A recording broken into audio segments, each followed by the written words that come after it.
The stars were silent, cold, endless. Floating through that cold space was a single message. It was broken, weak, like a whisper lost in a storm. But it carried the sound of a child's voice. "Help! Please! They're coming!" The voice trembled. There was pain in every word. The message had no power left, no clear direction.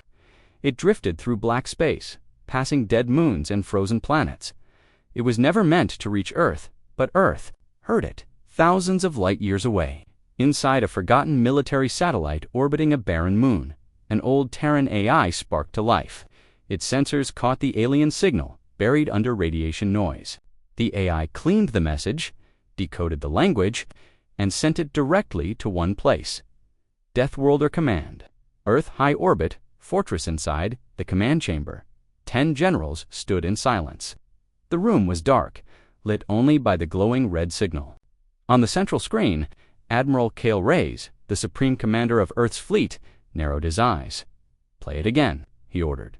The room filled with the trembling voice of the alien child. "Please. Someone, they're killing us. I'm scared." The voice cracked into sobs, followed by the sound of gunfire, explosions, screams. Then silence. A general stepped forward. "We don't know who sent it." The coordinates traced to the outer systems of Sector 9. Unclaimed space. No known allies of Earth. Another added, "It's a trap. Could be bait. Lure us into unknown territory." Kale didn't blink. He turned his cold gaze to the screen. "And if it's not," the room stayed quiet. "Begin protocol, Orion," he said. Gasps echoed. One woman choked. "Sir, that hasn't been activated." In decades, Kale cut her off. Earth does not ignore cries for help. Not anymore. Deep inside the fleet core, the machines awoke. Engines screamed.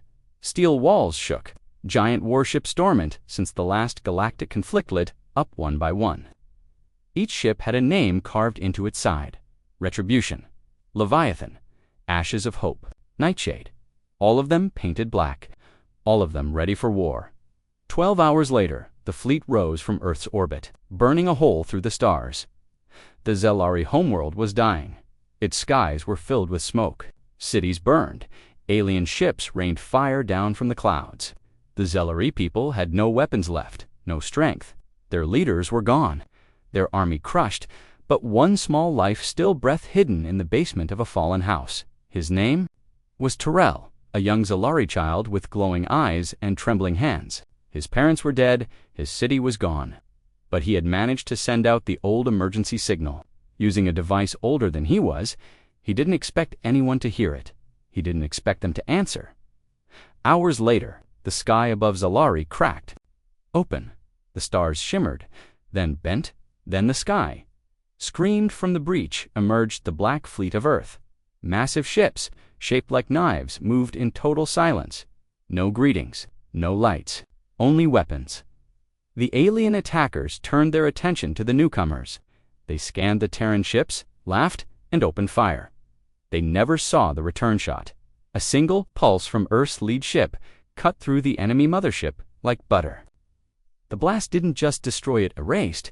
No wreckage, no flame, just nothingness where a battleship had once been. Kale Reyes stood on the bridge, watching. "No mercy," he whispered. Down below, young Terrell looked up from the rubble. His small eyes widened as the sky exploded with fire. Alien ships dropped from the clouds, burning, breaking, vanishing. For the first time in days, he felt warmth, not from flames, but from hope. He cried again, but this time he cried for joy. The surviving Zelri couldn't believe it. From the wreckage of war, they saw metal giants descend.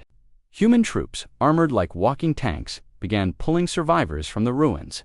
They gave food, water, medical care. But they said very little. The humans moved fast, efficient, cold. One Zelari elder, missing an arm, whispered, "You came. You saved us?" The Terran soldier gave no reply, only a brief nod, then the humans moved on. On board the command ship, Kale received a report. "We've secured over 8,000 survivors. Enemy fleet destroyed, but we found something." He turned. "What is it?" "The child who sent the signal? He's here." Terrell lay in a medical pod. His eyes were closed. Monitors beeped quietly around him. Kale entered, looking down at the small alien child. "He's just a boy," the doctor said. "But his DNA. There's something odd. Deep in his genes, human markers." Kale stared. "Impossible. No, it's old, ancient. Like we were once connected." Kale didn't speak. "Not for a long time then," he said. "Run full analysis, quietly." Later, far from the Zelari system, a shadow moved through the dark. A hidden ship, blacker than space, listened and watched. It had no markings, no name. Inside, alien eyes studied Earth's fleet. They responded, the voice hissed. They woke up. Then the ship vanished, leaving behind only silence, back on Earth. The Deathworlder Council gathered for the first time in years. Kale stood before them. "It wasn't just a cry for help," he said. "It was a test. Someone wanted to see if we'd still answer," one general growled. "They should have remembered." "We always answer." Kale nodded. "Prepare the fleets." All of them were going hunting, and across the galaxy. Those who heard the child's signal now whispered a new warning. Never cry for help. Unless you want the Deathworlders too. Come. And when they come, they bring no peace, only fire, only fury, only Earth. The alien boy's voice echoed through every speaker in the Terran command fortress. "Please, help us. They're killing everyone." Then came the screams. Then silence. No one in the war room spoke. No one moved. Cold metal walls surrounded the Terran Council, filled with old warriors, men and women, who had seen too many battles, too much blood. Most had scars. Some had metal limbs. All had ice in their eyes. Admiral Kale Reyes stood at the center, arms crossed, eyes locked on the screen. He said nothing. The others waited. Finally, a man near the far wall cleared his throat. His name was General Oron Vex. "The signal comes from outside the Unity border. No official territory. High risk of pirate zones and hostile species." Another voice, this time from Lady Varel, head of Fleet Intel. "Our AI confirms the origin is from a dying planet. Scans show mass destruction. Civilian life forms in collapse. Minimal resistance." Kale's voice cut in, deep and cold. "How many survivors?" Varel replied. "Estimates suggest no more than 10,000, possibly fewer. Could be a dying species. And the attackers, unknown. But fast, brutal, very organized. The assault pattern is surgical." Kale stayed silent for a long moment. Then, finally, he spoke. "Send word to the shipyards. Activate fleet." Echo, quietly. The room tensed. Oron stepped forward. "Echo Fleet is one of our oldest units. Most of those ships are war relics." Kale turned to him slowly. "Relics still kill. Within hours, Earth's dark shipyards came alive. Echo Fleet once mothballed. After the last galactic war roared to life like a sleeping beast. Ships named for storms and disasters emerged from black docks. Storm Reaper, Oblivion, Pike, Glass, Fire, and the command ship, Judgment. Their hulls were coated in anti-sensor black. Their weapons were not meant to wound. They were built to erase in orbit above Earth. Humans watched as the fleet formed up. Thousands of citizens stood silently on the viewing platforms, looking up at the sky as if they already knew the Deathworlders were moving again, and when they moved, the galaxy changed. Inside the command deck of the Judgment, Kale stared at the star map. The alien planet, marked only as X-117, was far, 3 jump gates away. There were no allies nearby, no trade routes, just a blank part of the galaxy where things disappeared. His second-in-command, Captain Riven, approached. "Coordinates set. Jump in 12 hours. Do we notify the Council?" Kale shook his head. "Not yet. This isn't politics. It's mercy and punishment." "Understood." Kale turned to the crew. "Arm all weapons. Load full medical support. Prepare drop teams. We're not going to talk." He stared at the hologram of the alien boys, face frozen in fear from the SOS. "We're going to end it." At the edge of the galaxy, the enemy waited. The invaders of the Zelari world were not pirates, not random killers. They were something worse. They called themselves the Varnak Clade, a hybrid war cult, known only in whispers. They didn't conquer for land. They didn't fight for glory. They destroyed to feed. The Clade had seen the Zelari as weak. Easy food, soft prey. And now, as their warships hovered over the burning cities, the Clade's warlord laughed. "No one will come," he growled. "No one cares for the soft," but he didn't know what was coming. He didn't know that Earth had changed. The judgment tore through the final jump gate. The bridge crew fell silent. The stars outside bent, twisted, and snapped back into place. X-117 lay ahead. What the sensors saw chilled them all. A planet in ruin. Smoke clouds covering cities. Bodies in the open streets. Alien fighters circling overhead like vultures. Kale's voice rang out. "Full fleet deploy. Medical dropship teams. Begin descent. Combat wings, burn the sky. Leave none standing." And then came the final words. "Let them know who we are." The first strike came fast. One Varnock cruiser scanned the human fleet and laughed. It sent a challenge code, expecting a reply. It got a railgun slug the size of a building. The cruiser exploded before the crew even screamed. Then the sky burned. Earth's warships launched plasma waves that curved around cities, hitting only enemy positions with surgical precision. Drones swarmed into buildings, neutralizing threats with stunning speed. Ground troops landed in steel drop pods, smashing into the earth like hammers of justice. For the first time in history, the Varnock knew fear. Back on the ground, young Terrell woke up.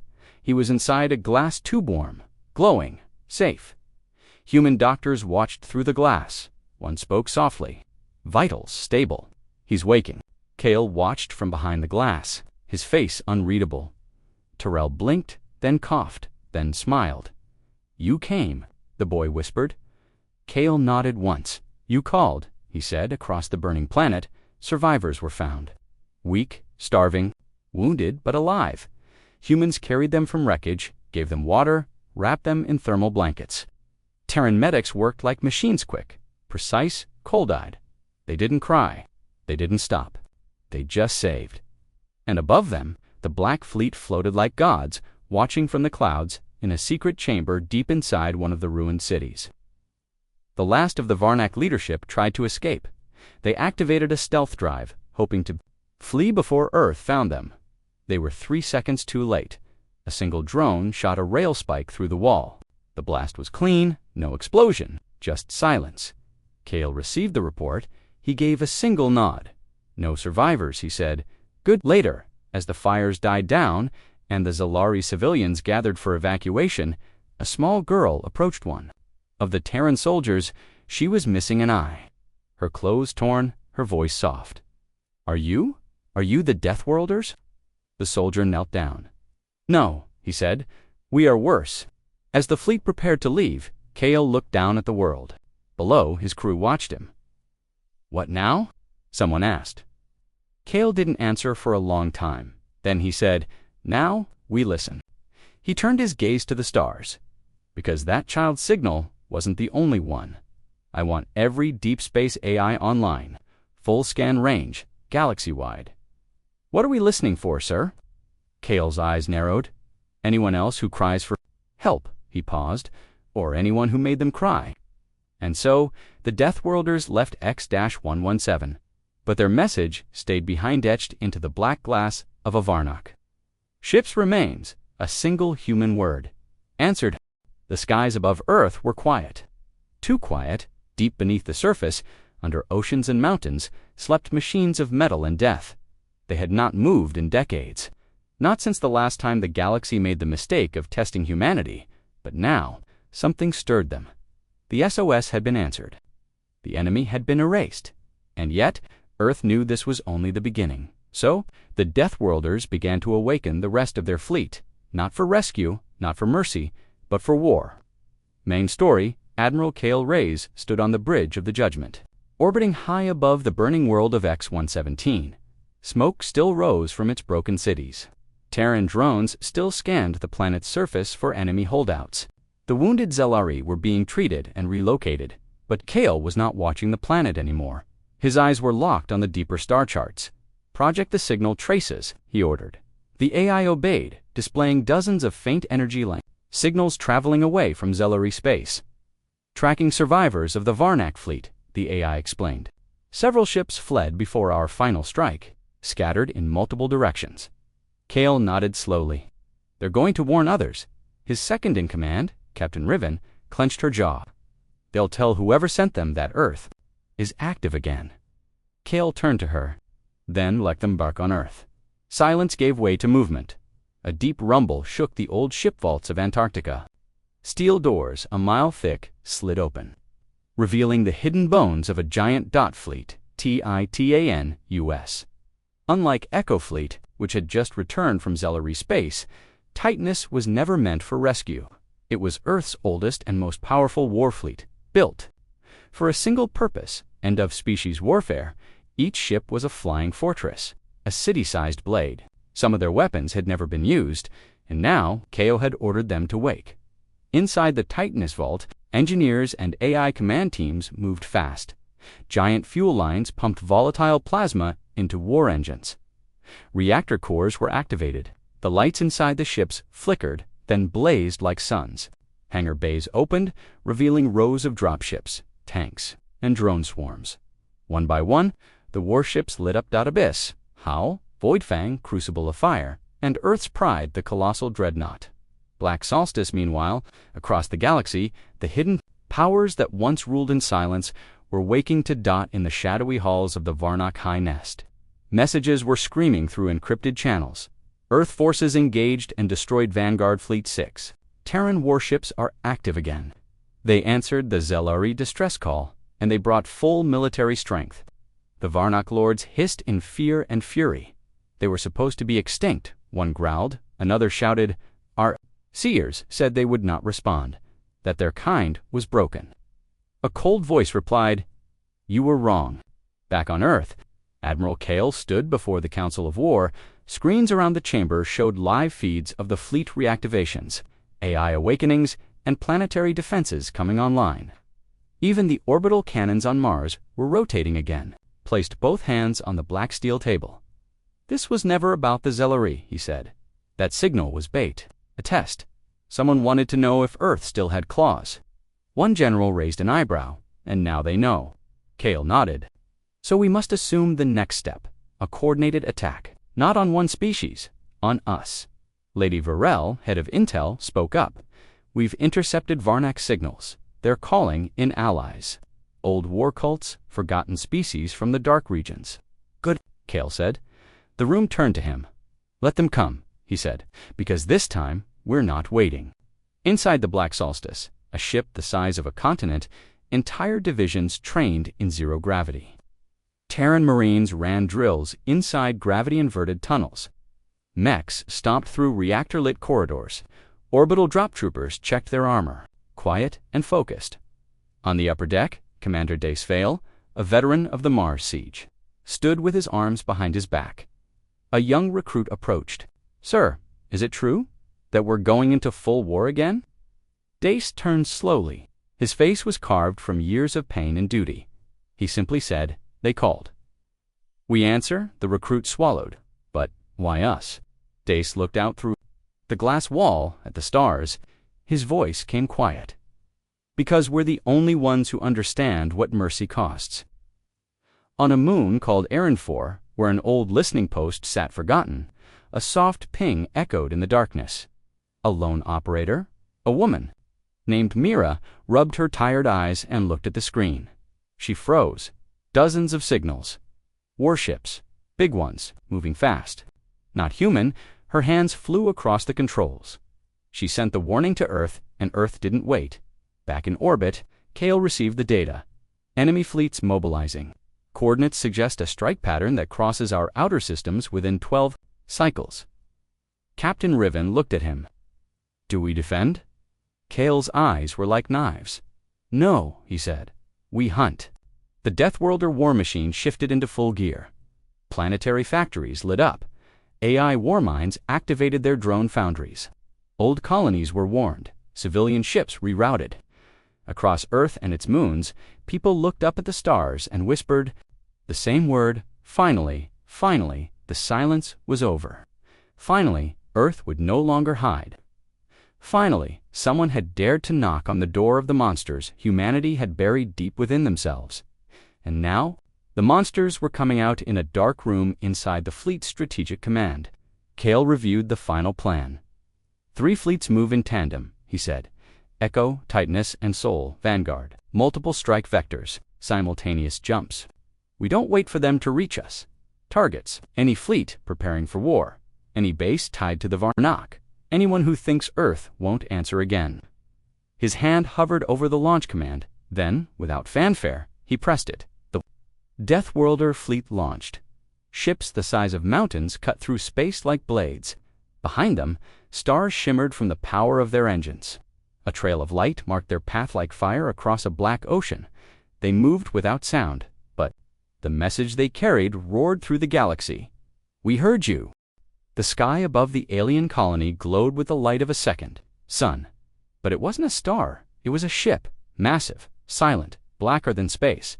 The people of Threxelon, a neutral mining world, looked up as Earth's war fleet dropped out of warp. No one had seen ships like this in over a century. The older ones whispered. The younger ones watched in fear, and far above, Admiral Kale Reyes gave a single order.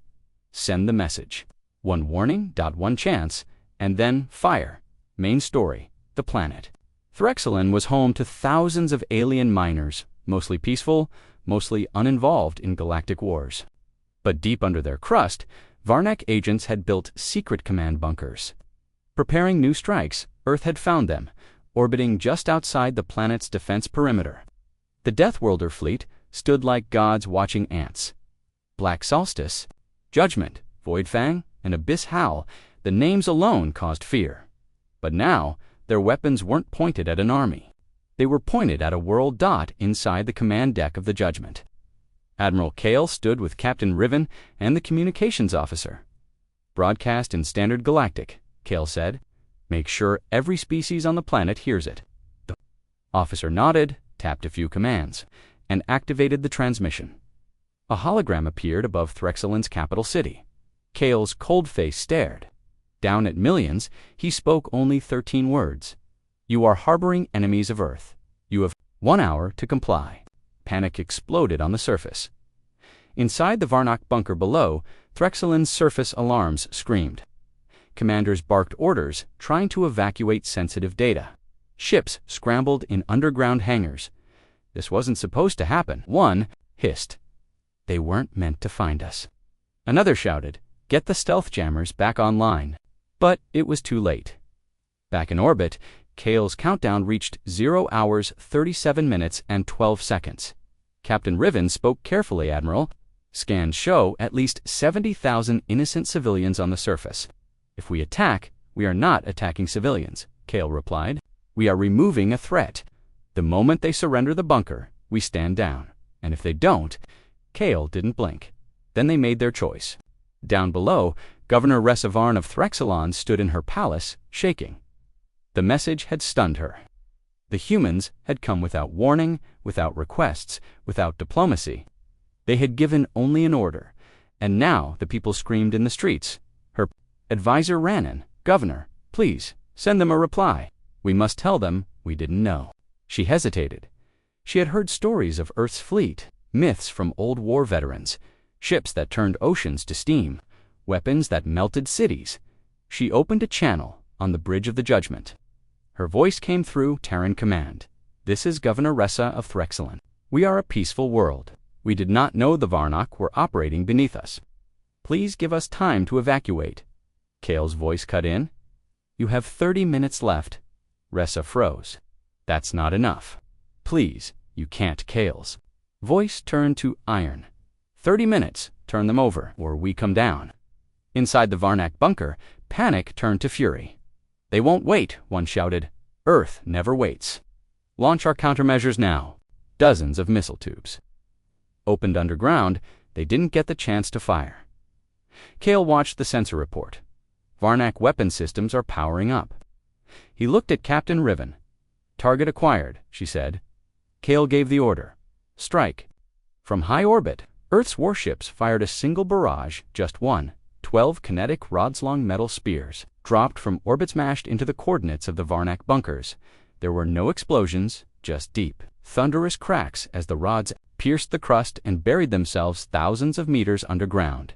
The Varnak bunkers simply collapsed, buried, crushed, gone, no heat, no fallout.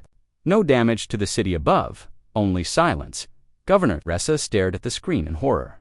The ground under her palace shook briefly, then stopped. A soft message appeared on her screen. Threat neutralized. Earth, thanks you for your cooperation. Then, the human ships began to rise again, leaving orbit as quickly as they had arrived. No war, no invasion, just justice. In the days that followed, news of what happened on Threxelin spread across the galaxy. There had been no battle. There had been no second warning. Earth had arrived, given a command, and destroyed an enemy without harming a single civilian. Some called it horrifying, others called it mercy, but all agreed on one thing. The Deathworlders were back. On board the Black Solstice. Commander Dace Vale met with Admiral Kale. Intercepted transmissions from Threxelon sectors. Show mixed reactions, Dace said. Fear, confusion, some protests. Kale nodded. Let them talk. Are we doing the right thing, sir? Dace asked. Kale's eyes narrowed. What would have happened if we were 1 hour late to the Zalari homeworld? Dace said nothing. Kale turned back to the screen. The enemy doesn't hesitate. Neither do we. In the deep dark of space, far beyond Terran reach, a meeting was taking place. Inside a hidden station surrounded by asteroid fields, leaders of the Varnak Clade gathered with other warlords, old pirates, Black Flag mercenaries, and shadow factions. A huge hologram showed Earth's fleet crushing the Threxelon bunker in a single blow. The Deathworlders are moving. Another spat acid onto the floor. Then we strike first. All of us, one wave. A third laughed coldly. No, we wait. Wait, why? The alien smiled. Because when Earth burns, it won't be by fire. He tapped a file on the table. Inside, a copy of the alien child's DNA, the one who sent the SOS. This boy, the alien said, holds the truth. And Earth doesn't know what it's protecting. Back on Earth, deep beneath the Terran Medical Research Lab, that child Terrell slept inside a glass chamber, his body healing, his mind dreaming. But inside his blood, something ancient stirred. Something not entirely alien. Something Terran. And soon, Kale Reyes would find out. The stars were calm, to calm. But behind that quiet shine, warships moved like shadows. Earth's fleets had begun to stretch far beyond their borders. One by one, the hidden enemies of the galaxy were being exposed. They had sent a signal. Had answered now, Earth was sending a signal of its own made, not with sound, but with fire. Main story, Admiral Kale Reyes stood on the bridge of Black Solstice. Staring into the glowing map projected in front of him, red marks lit up the screen enemy strongholds. Relay stations, hidden factories spread across 5-star systems, all Varnak, all preparing for a full war. Kale spoke calmly. How many confirmed? Captain Riven responded. 12. More incoming. Our scouts have uncovered hidden shipyards and relay chains. They're building something. Kale gave a cold nod. Then let's burn it down. Operation Torchveil began within the hour. 3 Terran fleets jumped across systems in perfect sync, not for defense, not to wait for war, but to bring it. Each fleet was given a simple goal: erase every Varnak trace in the Valdari Drift. The Echo fleet dropped out of warp dot immediately. Varnak sentries sounded alarms. Too late, Earth's warships unleashed precision strikes, plasma bursts, and kinetic slugs tore through the space stations. No survivors, no transmissions, just wreckage spinning in zero gravity.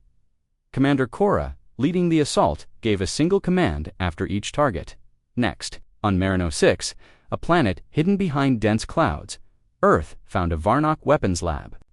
Buried beneath black rock, Titanus fleet deployed shock troopers in gravity. Dropods H1 slamming into the ground like a meteor. Varnak guards rushed to stop them. They fired. The Deathworlders did not stop.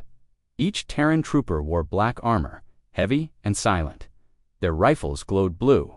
Their boots crushed enemy bones as they cleared hallways without a word. 7 minutes later, the facility was quiet. Then the walls shook out above.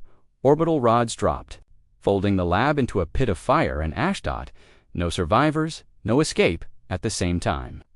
On the edge of a broken moon near Zera Prime, Earth's sole vanguard fleet discovered something worse. A slave colony, Zalari. Survivors. Thin, wounded, shackled, being used by the Varnock as forced workers. The moment Earth's troops saw the cages, something inside them changed. They were soldiers, trained to follow orders, built for war. But this was different. This was personal. Cale received the report. He stared at the screen. No emotion, no words. Then quietly he spoke, "Activate Wraith Protocol." Across the battlefield, dozens of Terran stealth cruisers uncloaked. They moved like ghosts, weaving through asteroid fields and Varnock flak fire. For the first time in decades, Earth unleashed its most dangerous weapons. Wraith drones, autonomous hunter-killers, rained from space. Small, fast, unstoppable, they slipped through defenses.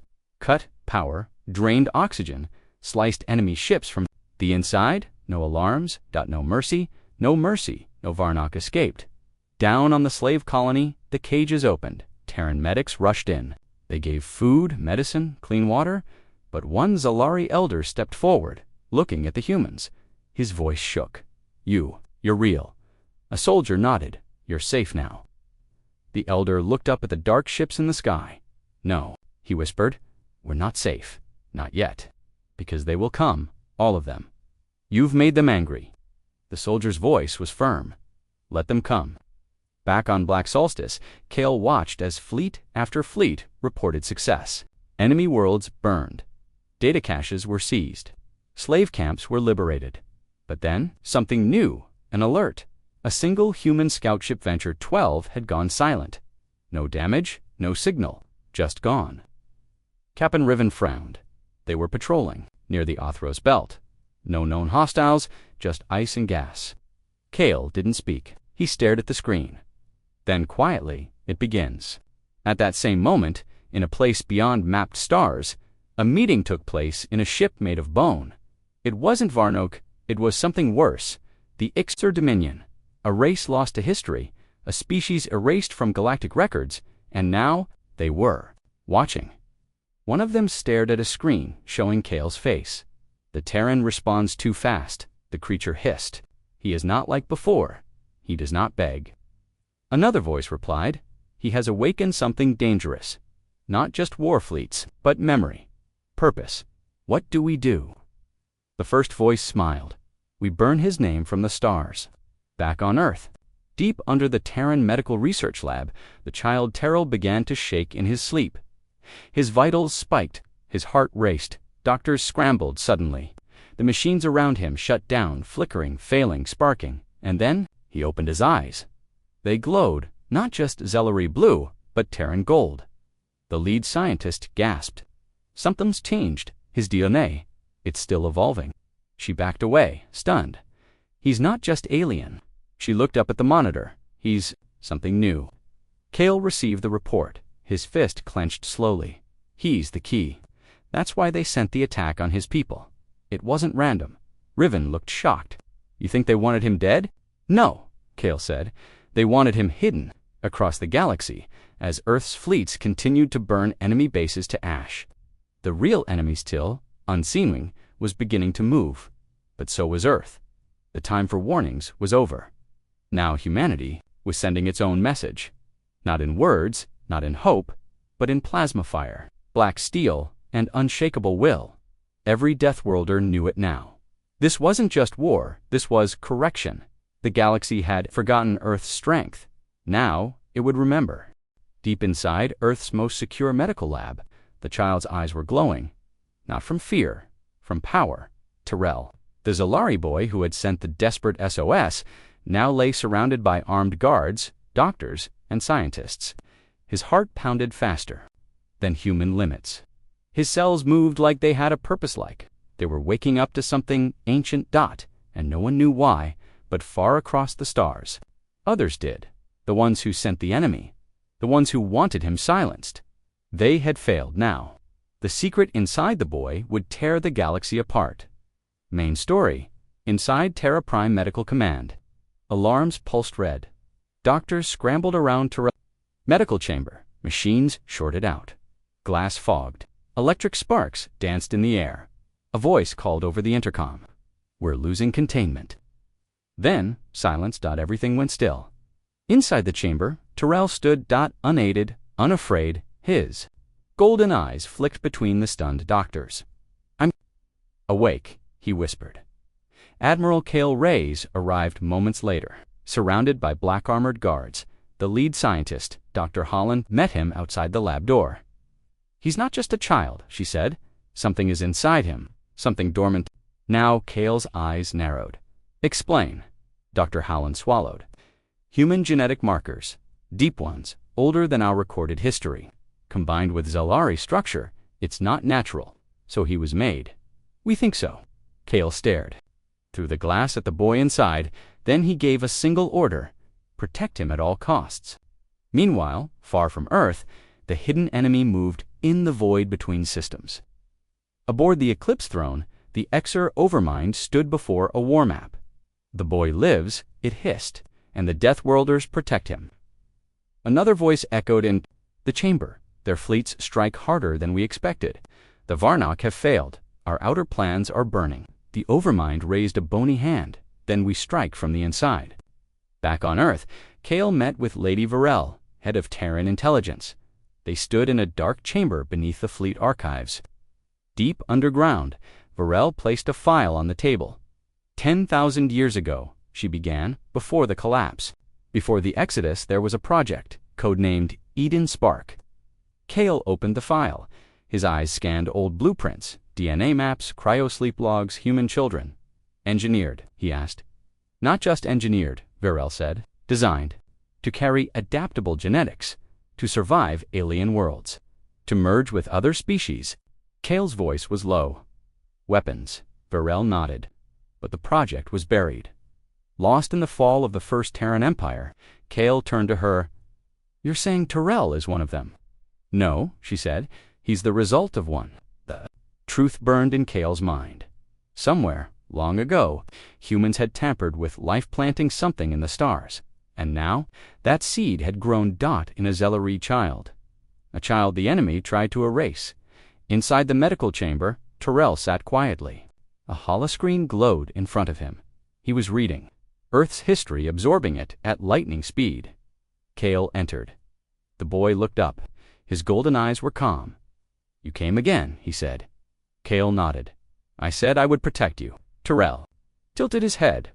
"Why?" Cale thought for a moment. "Because you called, and because they fear you." Terrell looked back at the screen. "Good." Suddenly, the room's lights flickered, then died. Cale's cum buzzed. Security breach inside the lab. "Shield the boy," he barked, but it was too late. A figure appeared in the darkness, pale eyes glowing red. Ixer assassin. Its body was made of organic tech. Its voice was a metallic whisper. "Surrender, the hybrid." Cale drew his pulse pistol. The creature moved fast, inhumanly fast. It shot toward Terrell, but the boy didn't. "Run." He raised one hand, and the assassin stopped midair. "Frozen." Terrell's voice rang out. Clear, commanding no. Then, the creature shattered like glass blown apart by invisible force. Everyone stood frozen. Cale looked at Terrell. Terrell's hands trembled. "I don't know. I just didn't want it to touch me." Double quotes, Dr. Holland whispered. "That wasn't instinct. That was control." Cale turned to her. "Then we have bigger problems." 3 hours later, Earth's High Command gathered in a sealed chamber. Cale addressed them. "The enemy knew where the child was. They sent a kill agent inside one of our strongest bunkers." He looked around the table. "That means we have a leak." Gasps filled the room. "Impossible," one general said. "Our intel is clean." "Then how did they know?" Cale pointed. "At a holomap, because they were here long before we noticed." He pressed a button. The screen lit up with images old wrecks from war zones Earth never claimed. Strange signals detected decades ago, and fragments of Ixer technology, all. "This time," Cale said, "we thought they were myths. Dead gone." He stared at the glowing eyes of the boy in the image. They were waiting for him. Meanwhile, the Ixer Overmind received the news of their assassin's failure. It hissed in anger. "Send the fleet. Earth will burn." Another voice spoke. From the shadows and the boy, the Overmind's eyes narrowed. "Bring him to me alive. The rest of Earth destroy." Earth's deep space sensors went dark. Then they flared red. Hundreds of Ixer ships dropped out of dark space just beyond. the Mavro's line, a defensive boundary Earth hadn't used in over a century. Admiral Kale stood on the bridge of Black Solstice, watching the invasion unfold. "They're not hiding anymore," Riven said quietly. Kale nodded. "They think we're scared." He raised his voice. "Launch full countermeasures. All fleets to high readiness. Wake the war, AI." Moments later, across the solar system, Earth's planetary defense grid lit up. Satellites turned, cannons locked. Fighters scrambled from moons and stations.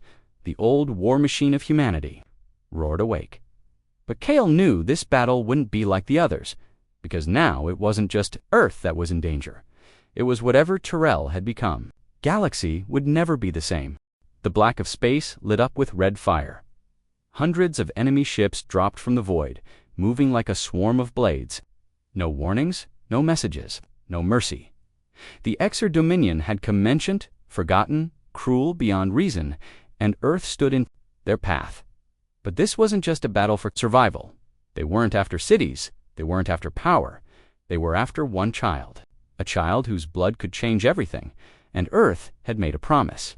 "If you come for the boy, prepare for war." Main story. Above the gas giant Karthus, the Black Solstice moved into position.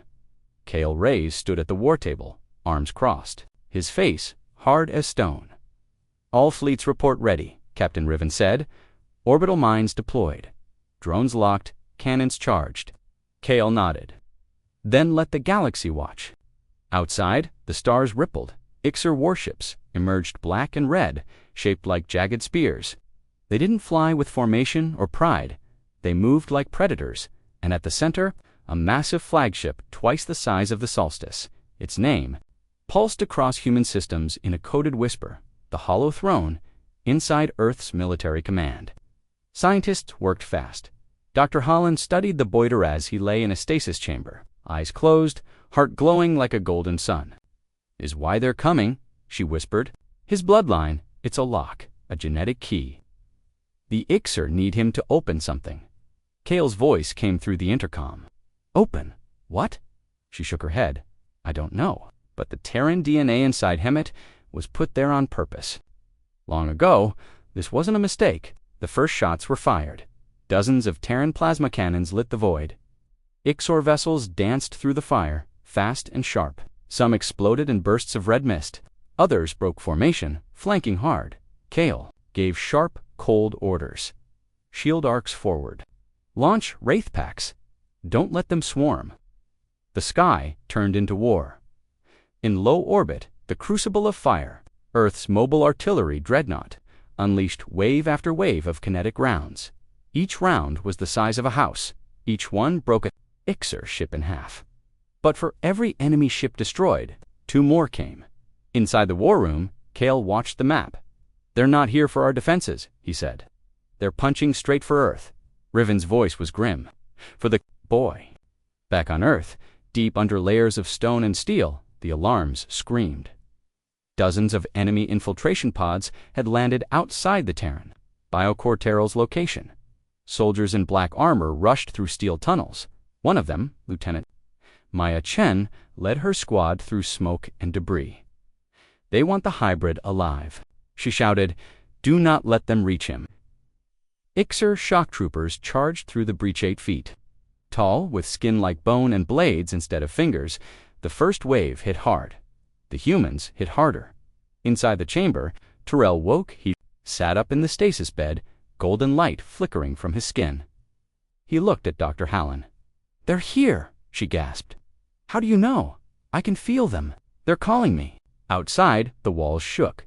Explosions, screams, the lights flickered. Then, one of the steel doors burst open. A Ixer elite stepped in. Growling blade arms raised. Terrell raised his hand, and the alien froze. Its body lifted from the floor, shaking. Groaning with one blink from Terrell, the invader was crushed into dust above Earth. Kale saw it all from the bridge. "Security feed shows he's using the energy again," Riven said. "But it's changing him." Kale clenched his jaw. "Can he survive it?" Dr. Holland's voice came over. "I don't know, but he's fighting for us, and he's winning." Back in space, Black Solstice and Abyss, Hal moved to flank the Hollow Throne. Kale's voice rang through the fleet comms. This is Admiral. Reze want the boy. They want what we protected. But we don't run. Not now, not ever. He stepped to the command rail. Give them fire. In the stars above, Earth's war machine became pure fury. Stealth drones sliced through enemy hulls. Rail cannons punched holes in destroyers. Mechs launched from orbit, landing on enemy hulls and blasting their way inside. Terran AI-controlled fighters spun like metal wasps, too fast to shoot, too sharp to dodge. Still, the hollow throne advanced. Riven's eyes widened. They're powering a core beam. Planet Breaker class. Kale barked. Interceptors now. 3 Terran cruisers broke from the formation, flying into the beam's path. They were incinerated instantly, but Earth lived. For now, back in the biocore, Terrell walked through the smoke-filled hallway. The air shimmered around him. Ixer attackers fell as he passed, lifted, crushed, broken. But the power was costing him. His hands trembled. His vision blurred. Dr. Holland rushed up behind him. "You're overusing it." Terrell turned to her. "I'm not human," he said. "No," she said softly. "You're more." At that moment, deep in orbit, Kale made a choice. He turned to Riven. "Activate Black Sun Protocol." Her eyes widened. "Surf, we do that. Earth's orbital layer." He cut her off. "They want the boy. If they can't have him, they can't leave." She nodded. "Yes, Admiral." The Black Sun Protocol was Earth's last resort, a doomsday net of fusion. Minds hidden, across orbit. Enough to blind a star, enough to tear a fleet apart. Kale gave the final order. All ship shield eyes. Brace for detonation. The sky lit. Up like a second sun, a pulse of white heat exploded across the planet's edge. Ixer ships caught in it were melted mid-flight. The hollow throne took a direct hit and cracked open fire, bleeding from its core. For 10 seconds, there was no sound, no movement, just light. When the glow faded, Earth still stood. Kale looked across the shattered battlefield. Only wreckage remained. Riven exhaled. "We did it." Kale's eyes stayed sharp. "No, we survived." Down below, Terrell collapsed. Dr. Holland caught him. "Stay with me." His voice came soft. "They'll come again." "I know. But next time," he looked at her with fading golden eyes. "I'll be ready." Buried deep under Earth's oldest mountains, something had begun to hum long before the wars, long before the fleets, even before Earth joined the stars. This chamber was sealed, forgotten, hidden by those who feared its truth. Now, after the battle for Earth, a strange signal pulsed from beneath the surface low. Rhythmic, unmistakably Terran. And when Kale Reyes heard it, he knew. The war had never been just about the boy. It had always been about what the boy could unlock. Main story: the war was over for now. In orbit, Earth's fleets floated among wreckage. Fires burned across the edge of the atmosphere. Dead Ixer ships spun slowly, their glowing eyes finally dark. But inside Terra Prime Command, Kale stood over a console, eyes narrowed. "Where is the signal coming from?" he asked. Captain Riven tapped quickly. "Coordinates place it beneath the Aegis range. Deep crust, level Thatanine, classified black zone." Kale frowned. "I thought that site was closed centuries ago." Riven glanced at him. It was codenamed Eden Spark. Kale stepped away from the console. "Prepa team, we go down now." Level Thatanine had not been opened in 780 years. The air was thick. With dust, steel walls were covered in old markings, Duran script, mixed with unknown glyphs. Half the lights were dead. The ones still glowing flickered like ghosts. Kale walked slowly through the dark, flanked by his strike team. "What exactly are we looking for, sir?" asked one soldier. Kale didn't answer. He wasn't sure. Meanwhile, back in Terra Biocore, Terrell sat in a medical chair, weak but alive. His golden glow had faded to a soft shimmer. Dr. Holland hovered nearby, scanning his vitals. "You're still unstable," she warned. "Your energy levels keep shifting." Terrell looked at her. "I can feel something calling me." She leaned in. "Where?" He pointed toward the mountains. Below us, deep in Thatanine, Kale reached a locked door, thick, round, and ancient. A glowing circle blinked in its center. "Manual DNA key required," the AI announced. Kale stepped forward. He placed his hand on the panel. "Access denied," a cold voice echoed. "You were not born for this." The door didn't budge. Cale cursed softly. It needs something else. Just then, Cale's cum crackled. Dr. Holland's voice came through. "Admiral Tyrrell says he must go down there." Less than 2 hours later, Tyrrell stood before the same sealed door. His body still shook from the last battle. But as he placed his hand on the glowing panel, it warmed. The machine scanned him, and the door hissed open. Inside was darkness, and beyond it, truth.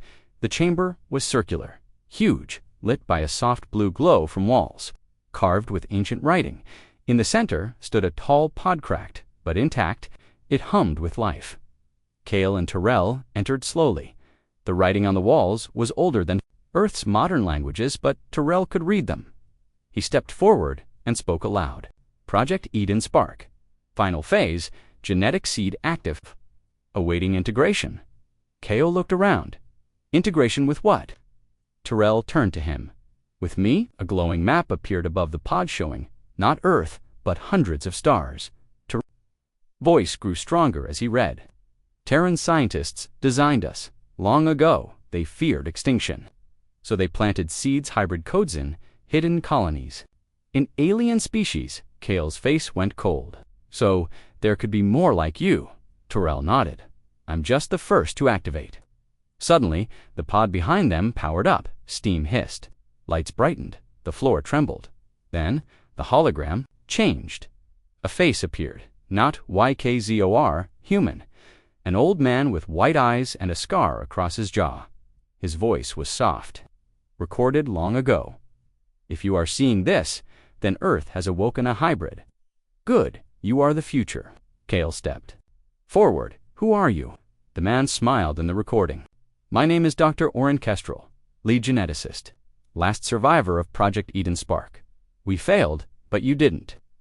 The child heat is our hope." Tyrrell's eyes locked on the hologram. "We built hybrids to survive extinction. To blend with other species, to adapt, lead, and protect the spark of humanity. If this message reached you, the war has begun." Cale's cum buzzed. Riven's voice was sharp. "Admiral, new enemy fleet detected. They're not Ixer. Unknown origin. Massive warp signature." Cale cursed. "They're coming already." Tyrrell placed a hand on the pod. "They know I activated this place." Suddenly, the walls shifted. Panels opened, revealing armor. Not just any armor, hybrid armor, meant only for him. Tyrrell stepped toward it. The pieces moved on their own, wrapping around him, adjusting to his form. Golden light pulsed along his arms, chest, and back. He didn't just look like a protector, he looked like a legend. Terra orbit. Warning sirens screamed again. Hundreds of ships, dot black, bone light, shaped like twisted knives, not YKZOR, something older. The forgotten ones allies of the Ixer, who hadn't fought in 10,000 years now, awoke for one purpose: destroy. The hybrid Cale looked at Tyrrell, who now stood glowing in the ancient armor. "Are you ready?" Tyrrell stared back. "No fear." "No doubt, yes, but I'm not the same as before." Cale nodded. "None of us are." They stepped out of the chamber, back to war. In orbit, Earth's war fleets shifted into new positions. Shields raised, cannons charged. The skies were filled again. The second wave had come, but this time, Earth didn't just have ships, it had him. The stars were no longer silent, they screamed with war. Black ships poured out of the void shaped like bones, burning with red flame. The sky over Earth glowed with engine fire and plasma storms, but Earth did not run, not this time, at the head. Of its defense stood a child no longer just Zelari, no longer just alien. A fusion of past and future, built by both man and fate. Terrell, armored in golden light, walked forward not as a boy, but as a weapon born from two species, and behind him, Earth's war fleet burned bright ready to defend its future with fire and fury. Main story, in orbit. Cale Reyes stood on the bridge of Black Solstice, staring at the massive fleet of enemies. They were not Exer this time. They were worse, ships from the Ash Clade. The hollow chain, and the bleeding, swarming Shane factions that once ruled the stars before even the Galactic Council existed, forgotten by history, called myths by scholars. Now they had returned, and they all wanted one thing. Kale's voice was cold. All batteries prepare for engagement. Dreadnoughts form a hard line over Earth. Launch every Wraithwing and mobilize the Valkyrie. Guard! Captain Riven turned to him. Sir, if they breach this time, Earth won't survive. Kale didn't blink. They won't breach. Inside Terra Command, Dr. Holland stood beside Terrell. The hybrid armor on his body pulsed with faint gold veins of energy.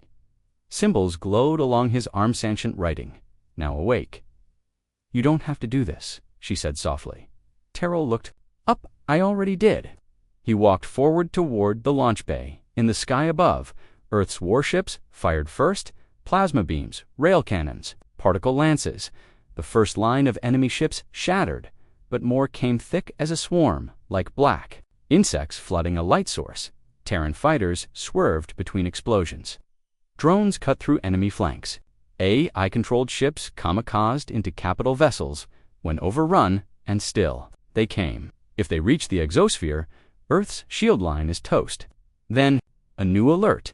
Unknown object inbound detached from enemy fleet. Trajectory? Straight for Earth's surface. Kale's eyes narrowed. They're sending a land team. Down below, the ground quaked. A massive spiked drop pod slammed into Terra, soil cracking a crater into the rocky highlands. Inside it, 5 Void Lords elite commanders from the ancient ash clade. Tall, twisted, each carried weapons made of living matter and fire. They marched forward, toward the biocore, golden armor gleaming, air shimmering with power. As the first Void Lord charged, Terrell moved faster than the eye could follow. He struck with a wave of force, no weapon, just raw will. The alien was thrown back 60 meters, its armor shattering. Against a cliff, the others hesitated. He raised his hand again. The ground exploded beneath them. Inside the Terran warnet, Kale watched the battle footage. Terrell's handling the ground, Riven whispered. But, look at him. Kale saw it too. With every move, Terrell's body grew hotter. The glow in his chest flickered, unstable. Dr. Holland's voice came over. He's burning energy faster than his cells can recover. That power writ's killing him, Kale answered grimly, and he's using it anyway. Back in orbit, the second wave of enemy ships broke through Earth's outer ring. The Abyss Howl took a direct hit to its core. It exploded in a ring of fire. Kale's jaw tightened.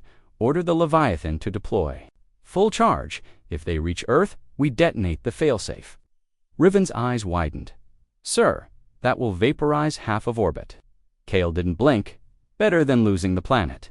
On the ground, only one Void Lord remained larger than the others, cloaked in flames. Its voice boomed. You are not human. Terrell breathed hard, blood dripping from his nose. No. You are not Zelari. He raised his head. No? Then what are you? Terrell's eyes blazed with gold. I'm the reason you will never rise again, he charged. The final blow cracked the sky. Terrell's fist, wrapped in gold fire, struck the Void Lord's chest. The creature screamed a sound like shattering glass and dying stars. Then it exploded in light. Terrell dropped to his knees. Smoke rose from his armor. His hands trembled. His glow faded. Behind him, Dr. Holland ran to his side. You have to stop. She said, you're breaking. Terrell looked up at the sky. They're not done yet. In orbit, the enemy flagship, the Chainbreaker, began powering up a final weapon. A Dark Lance Planicula class. Kale's ship was too far. No Terran vessel could intercept in time, except a single object launched from the surface. Terral. In full flight, the Chainbreaker's weapon locked onto Earth's core. Terral hit it like a comet. Golden light flooded its decks. Explosions rippled across its hull, and then silence. The ship collapsed. Inward, torn apart from the inside. In Terra control, all monitors went black dot. No trace of Terrell's beacon. Kale stood frozen, did he? Dr. Holland's voice was low. He used everything, every spark. Kyle whispered, he saved us. Hours later, cleanup began. Terran ships hunted down stragglers.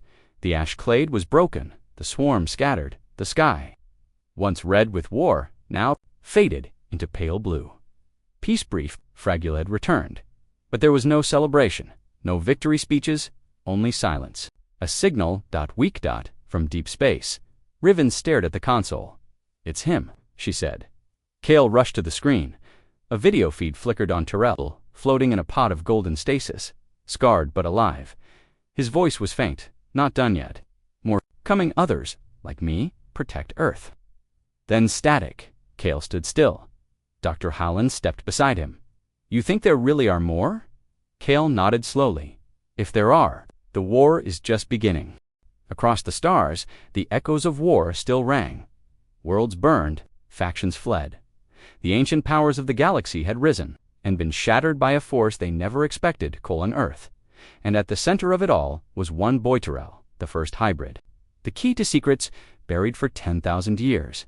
But as he drifted in golden stasis, half conscious, the truth became clear. He was not the only one. Now, Earth would face a final test. Not just of firepower, not just of strength, but of what it meant to lead an army born from two galaxies. The Hybrid Legion was Awakening main story. 1 week after the fall of the Chainbreaker, Earth was still recovering. Shipyards worked around the clock. Hospitals overflowed. The orbital graveyard stretched across the night sky, hundreds of wrecked vessels, both Terran and alien. But deep below Terra Prime, in a sealed medical vault, the real story unfolded. Terrell hovered in a golden stasis, filled alive, healing, but silent. Dr. Howland stood beside the pod, her eyes sunken from sleepless nights. "He's stable," she whispered, "but something's changing again." Kale Reyes entered the chamber, his uniform scorched, his face hard with fatigue. "What do you mean?" Howland pointed to the glowing screen.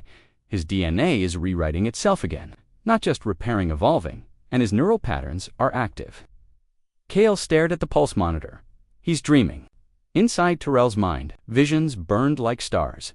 He saw others, some with scales, some with feathers, some with no faces at all, but all of them had golden light in their hearts. He could hear their thoughts scattered, distant, afraid. Then a voice echoed through the dream. "You are the first. The others are calling. They are ready." Terrell's eyes opened. The lights in the chamber burst. The stasis field collapsed. Seconds later, Kale and Holland rushed in. Terrell stood on the floor, breathing hard, golden, sparks flickering around his body. "I saw them," he whispered. Kale approached slowly. "Who?" Back in the war room, a coded signal hit Earth's deep-range sensors. Not 1.7.7 different systems lit up, each carrying a matching DNA marker. Each carrying someone like Terrell. Dr. Holland stared at the map. The Eden Spark program wasn't just Earth's idea, Kale nodded. It was spread, embedded in alien species, a safeguard. Riven turned from the console. Kale looked at Terrell. "Can you reach them?" Terrell closed his eyes. "Yes, but I'll need help." Earth acted fast. Across the system, the Terran fleet, though wounded, reformed. The Solstice, Iron Dawn, and the Starhammer led the charge. Scientists and engineers began building a new kind of warship designed for both human and hybrid pilots. A new initiative was born, Project Legion. 1 by 1. Terrell guided Earth's fleets to the signals. They reached a water world orbiting twin suns, where a Krellian child glowed with light under the sea.